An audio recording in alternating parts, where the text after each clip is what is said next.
Happy Camper Radio. On location.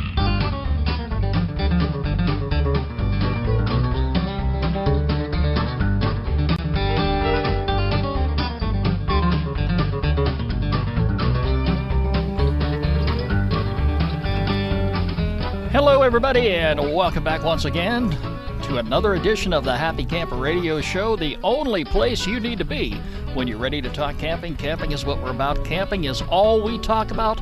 And this week, we are coming to you from the campground at Georgia's Stone Mountain Park.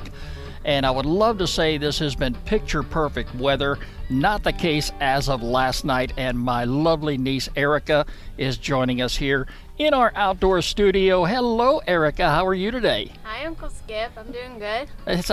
I'm not quite used to hearing Uncle Skip, but that's okay. Okay. You know, well, we can get used to that very, very, very easily. But you have been here since yesterday. Yep. And you parked your tent right next to mine. I love the tent. It's beautiful. Well, thank you. And it fits you and your young son just fine.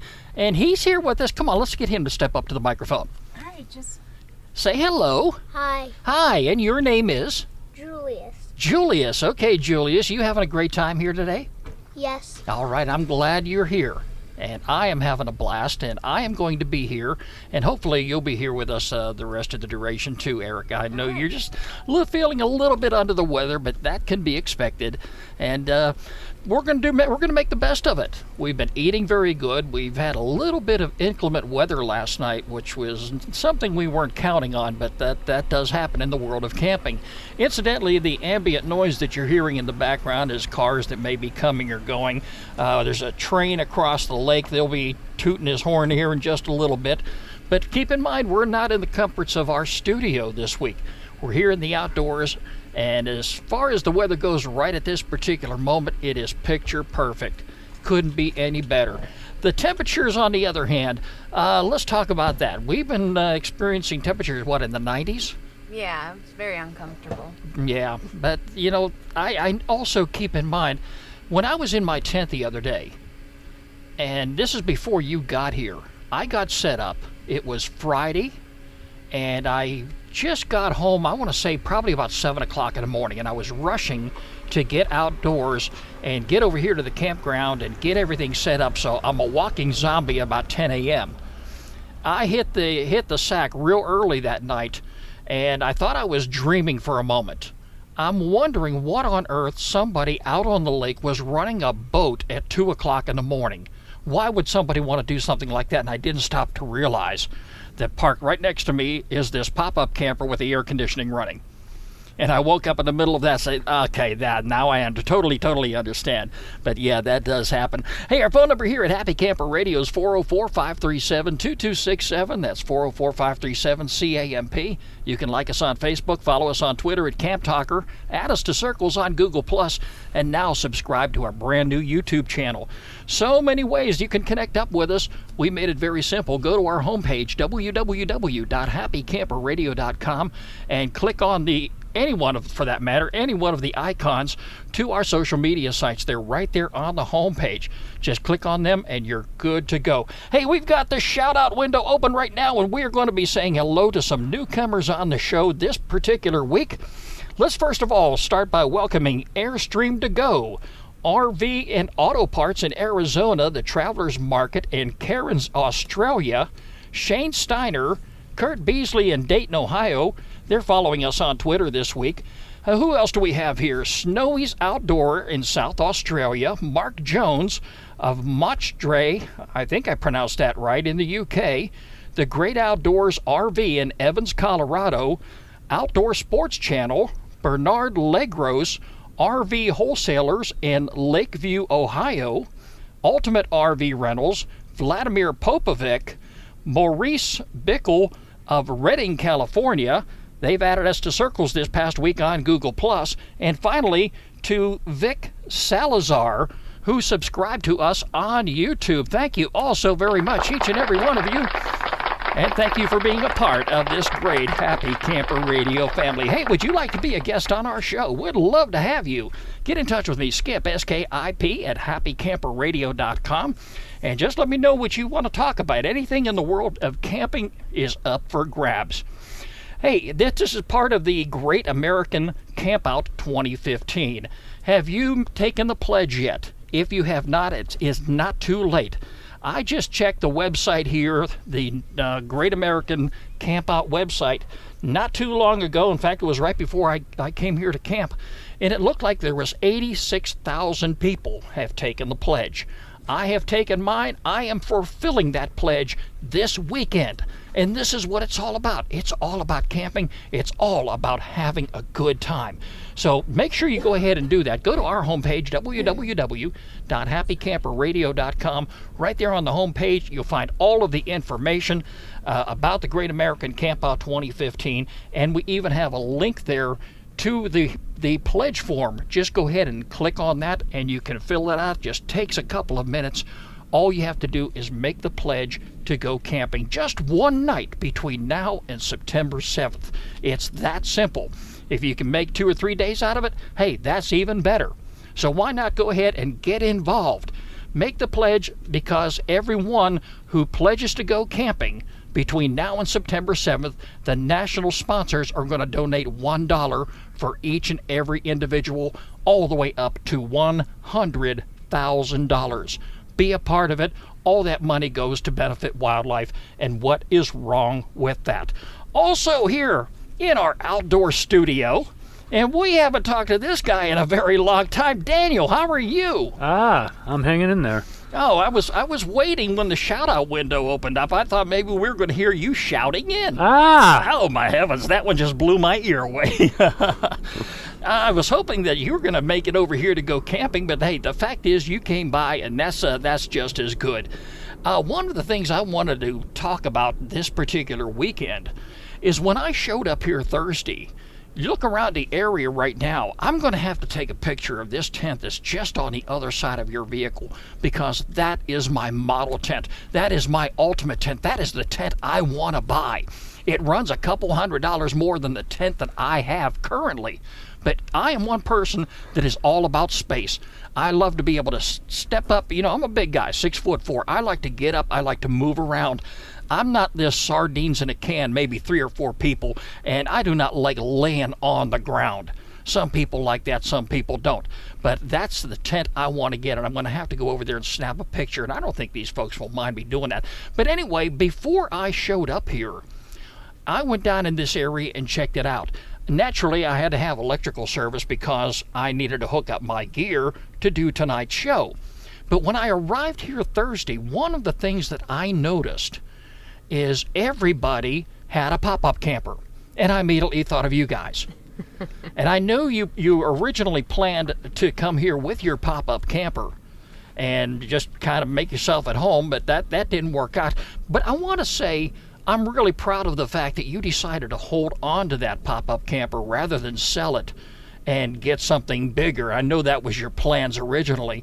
But you picked up that camper, what, for a very reasonable price, Deidre? Yeah, we got it really cheap, and well, we fixed the air conditioner, yeah, so we that fixed the helped air. a lot. Well, this type of temperature that we're experiencing here, I can assure you that if I had an air conditioning unit that I could put on the very top of my tent, I would have it running tonight. Yeah, it's nice. We've already used it since we've gotten it fixed, and it definitely made it a much more pleasant experience. The last time we had used it was when the air conditioner had broken, and we were all sealed up in tight with all the windows and all the little plastic windows zipped up, and the air went out at probably about 2 o'clock in the morning while we were in Florida. And about 2:15, you were awakened up by the heat. Yeah, it was time for you to go ahead. We woke up quite early, and I threw my arm out and tore the window open. It was, felt a little like a movie. You can rest assured that all the windows in my tent have been open here ever since I pitched the tent on Thursday. But we thought, here's one of the things about camping in Georgia, folks. The weather here is just so unpredictable. You never know what the weather's going to be like from 1 hour to the next. I had the scare of my life in the early part of the week when I looked at the forecast, and we were looking at an 80% chance of rain Thursday, Friday, and Saturday. And I assured everybody right from the get-go that I was going to go ahead and camp, rain or shine. That was going to happen. And I didn't know how it was going to work out if it did rain. But come Wednesday, I looked at the forecast again, and it was looking for bright, sunny skies all the way around, all the way through Sunday. We got here, got set up last night, right after dinner, Erica. What did we see? Rain. Yeah, we saw rain. We actually got the warning signs first because I thought it was going to be the laser show and somebody setting off fireworks and not stopping to realize it was thunder. And next thing you know, the skies turned dark. It got a little bit ugly out. And Didn't this happen last year, Skip? Yeah, I think you're cursed. Well, you know, it happens. You just can't get around it. Sometimes the rain is going to move in, and there's nothing you can do about it. But the fact is, we had the rain flies up on our tent. We took those precautions right from the very beginning. And anybody who goes tent camping, if you've got a rain fly and you're not putting it up when you put your tent up, you're making a big mistake. I know it's nice to be able to look up through the screen that's at the top of your tent and look up at the sky at nighttime. It's nice to hear the crickets. It really helps to put you to sleep. But you never know in the middle of the night when the rain is going to start falling, and the last thing you need is to be laying there in your sleeping bag and getting soaking wet.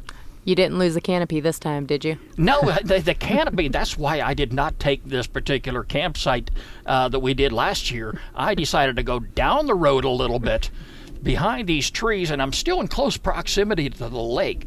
We still got a good lakeside view, and we've got a few tents down there and a few folks running around. I went down and fed the geese the other day. You can still have a whole lot of fun here when you're camping out at Georgia Stone Mountain Park, and that's where we're at this weekend, and I'm having a wonderful time. It's great to have wonderful company here with me at the campsite. Hey, folks, just before we go on, I want to remind everybody, on next week's show, we're going to be talking to the author of the book, Pie Iron Recipes.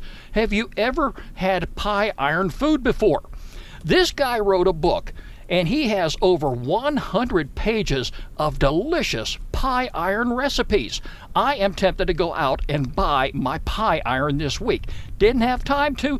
I've got a copy of the book. It looks great. A lot of great menus. His name is Darren Kirby. He's from Wisconsin, and he's going to be on the show next week to talk about his book. So definitely stick around for that. It's going to be episode 119 back in studio next week here on Happy Camper Radio. Hey, one of the things I do want to speak today about, folks, on the show, as we were talking about the temperatures. Now, remember last week when I was speaking about the serious issue about leaving pets and children in hot cars? You know, it's an epidemic. It seems more and more people are doing it. I don't understand why. You know, a lot of folks don't realize that the temperatures can really rise inside of a parked vehicle. But there's still just as much danger out here in the open environment that we camp in, and it's so important for each and every one of us to remain hydrated when we're camping. It's nice to have running water nearby. You know, some folks will say, okay, well, I'm going to go ahead and buy some bottled water. That's okay. We got somebody at the house, Betty Crocker. She loves bottled water. It's expensive. I'm sure it's very pure. But I have been drinking city water pretty much all my life, and here I am approaching, how old am I now? Going on 59 years old here in a couple weeks. All right, I'm still living, I'm still kicking, I'm still doing just fine. But it's going to be important whether you buy bottled water or whether you have city water that you're carrying into your campsite with you. You got to make sure that you have plenty of it, especially when we're talking about hot days and hot temperatures like we are right now. And I always make it a point to bring a 5-gallon jug with me. How about you, Daniel and Deidre? Do you bring plenty of water? I know you've got some potable water tanks on that pop-up camper of yours, and I'm sure you have that properly filled before you go out on any destination. Well, all the campgrounds we go to do have water hookups where we're at, and we always make sure we do take bottled water. We take probably at least a 24-pack, depending on how long we go. We may get more, and then we always take a couple of gallons with us just in case we do have to go get water. We'll have the gallon jugs to be able to go get us some water. And here's something that a lot of folks, I know there's a few of them out there that are real skeptical about drinking water out of the faucets at the campgrounds. Some people are just not comfortable doing that.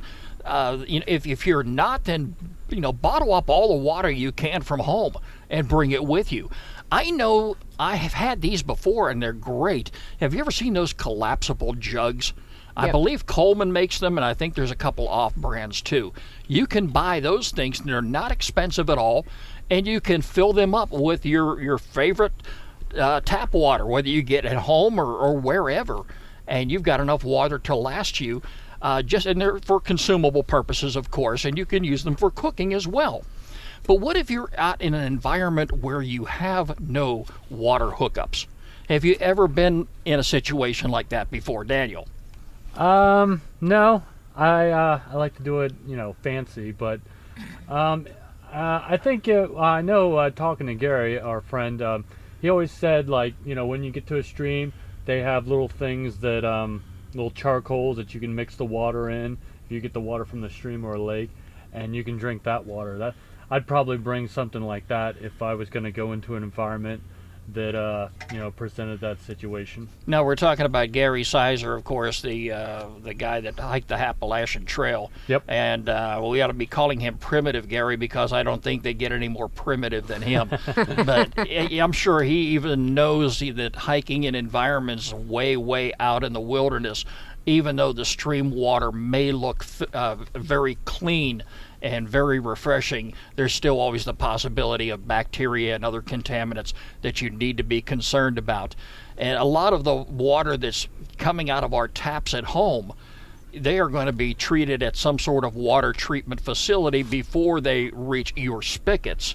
And that's the same way whenever you're camping out in an environment like this here at Georgia Stone Mountain Park. They've got city water, and that's coming from a local water purification plant. So it's perfectly safe water for you to drink and to cook with and do whatever. We have a spigot right here at this particular campsite that came with the campsite that I purchased for these 3 days. And I haven't had a bit problem at all. We've used it to wash our hands with. We've used it to cook with. We've drank out of that faucet. So, if you're ever in a campground environment, I don't care if it's a public or a private campground, and you have potable water there, definitely take advantage of it. Any which way you decide to bring water in, whether bottled water or water that you're going to be pulling from a faucet somewhere, make sure that you have plenty of it, especially on a day like today, because the temperatures have just been totally unbearable. I should be wearing my sunglasses. I have not. We are in a well-shaded area, which is, I'm glad for that. The site that we had, which is, we can look at it from down the road where we're at right now. That particular area was wide open last week. Anytime that we decided that we wanted to get out of the shade, we had to go inside the tent.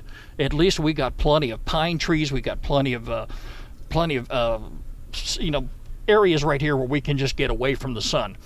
But sunscreen is also important too, and I'm sure you guys bring plenty of sunscreen just about anywhere you go. Plenty. Right. When we went out to Hawaii, we always joke because the last day we were there, I had been so obsessive about putting on sunblock, we didn't have any tan at all. We were like, well, we got to actually sit out for a little bit so people actually believe that we came out here.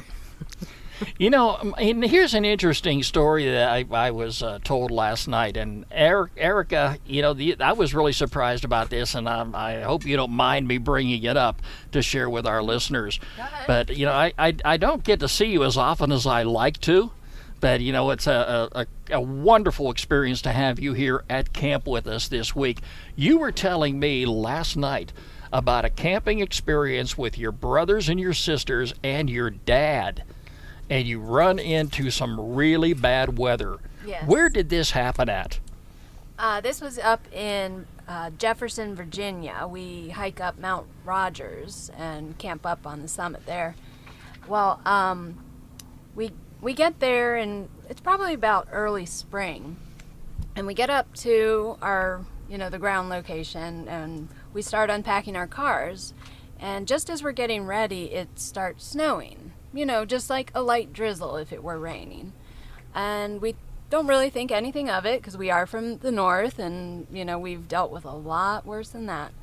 But anyways, we started up the mountain, and as we're climbing over rocks and a little treacherous terrain, if you will, it starts coming down a lot heavier, and we can't really turn back at this point. So we proceed on, and we get up to the top of the mountain, and we immediately have to set up camp, or we're gonna get snowed on.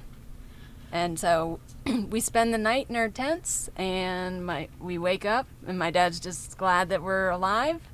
And, now, before you go any further, the reason I am bringing this up is because we're dealing with some unbearable temperatures right now, and that story sounds very refreshing to me.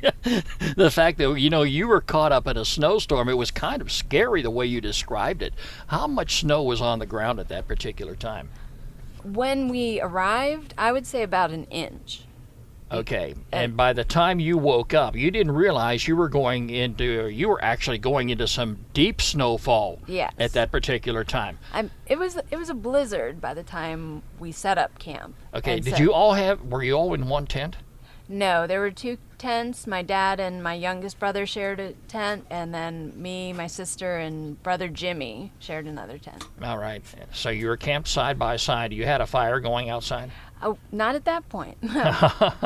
No, we just kind of took shelter at that point. Right. And how cold was it, and how much snow was on the ground whenever you decided to wake up? Upon waking up, there was a good foot of snow around us.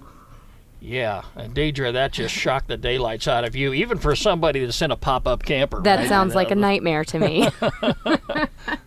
Okay. I don't know, being from the north, where it does snow, and having to walk to school in that snow, uphill both ways. And honestly. we come from a family of campers, and Yeah. that's why we do what we do. And this was supposed to be some winter camp getaway that your dad decided to take all you kids on, didn't he? It was actually a spring break. We didn't expect it to snow, but I guess What month was it? I would say about April. Wow, April, and you had that kind of snow up in Virginia. Yeah, this was in Virginia. I'm not quite used to hearing snow in April or May for that matter. Yeah. But we have seen some bad weather down here too. Yeah, in recent years, like even in May, it's still kind of rainy and cold. But once the summer heat comes, The magic it question stays. is, do you plan on going back and doing it again? I will, happily. I just probably pick a different time of year. And make sure that the sleeping bag you're using is going to be equipped to handle those type of temperatures. Yes, we had Coleman thermal. I think it's below 0 bags. Mm-hmm. Yeah, we all had those except my brother Trevor, who decided to bring a party sleeping bag, which was a little more than paper thin. Well, So who did he snuggle up with then? He didn't. He piled his clothes on top of him. I was really hoping to have my daughter and your cousin Robin here on the show tonight. She did spend a little time at camp, but before she had to leave, I don't know if she's got a date tonight or whatever the case may be, but I was really excited to see her actually decide to get into camping like she has. And she sat here around the fire today, and we talked a little bit, and she was kind of hinting to Dad exactly what she needs now in the line of camping. So I think, I'm starting to put Santa's list together, and we're going to make sure we get her all fixed up. It's just a wonderful opportunity to get out and camp. And it's a great feeling, too, that I have right now, because I'm so used to being in that elaborate studio and talking to the walls like I am, and talking to 3 computer monitors.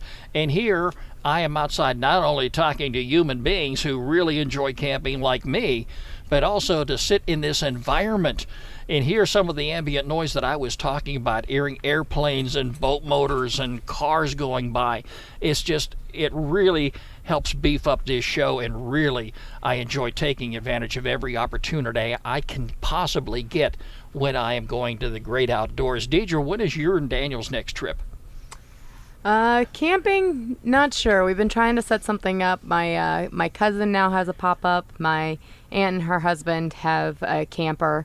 And so we've been trying to schedule a time where all of us can go. So hopefully by the end of the year, we'll be able to set something up with all of us. Well, I was talking about in October maybe going down to Augusta to the Disc Golf Hall of Fame and maybe camping down there and, making a weekend of that, bringing some buddies who like to play disc golf, maybe going down there and You're doing still that. into that disc golf thing, are you? I love it. It's the best. My heavens. And you brought your new dog along with us. We did. Oh, wow. Yep. This is so fantastic. Tell us about your new friend that you have. Well, his name is Fitz. He's a Sheltie. He's very sweet. He was abandoned by his previous owners. I hate to and hear that. I really so do. do I. Uh-huh. But he came home with us, and now he's going to be spoiled rotten along with the cats, and he's very sweet, I have to And say. your husband Daniel, being Daniel, of course, Yes. spotted him, and Yep. he did what he had to do. And Yep. you got to put two feathers in the guy's hat for doing that. I do. I Yeah, love him very much for it. I actually, when I was out working in the yard, when I saw him pull up, and next thing you know, he has something on a leash, and I'm looking, and the first thing that's come to my mind, no. I thought we were getting another dog at my house. But hey, you've got him all cleaned up, and Yeah. he looks good. He's been having a great time here tonight. He has. Yeah. Well, you didn't have the experience that I had finding out that we had a new dog. I got a phone call while I was at work, and when I normally don't get phone calls at work, and I call him back and I get, "Hey, big day. We have a dog." And the phone went dead for a couple minutes, right? Yeah. Before What do you mean we have a dog? Well, hey, he did all right this time, I've got to admit. He's just been a fantastic dog, and he's been real playful with the dog that we have. And I know it takes a little bit with the cats in the house, but it's so very important that when you find an animal like this that has been abandoned, and fortunately, he looks like he's been fed well, and he wasn't skinny, which is I'm happy for that. Yep. And I know you're taking very, very good care of him, and that's so very, very important. But anyway, we're here at the Stone Mountain Park Campground, and we are camping out this week as part of the Great American Camp Out 2015. It's time now for our featured campground of the week here on the Happy Camper Radio Show. Yep.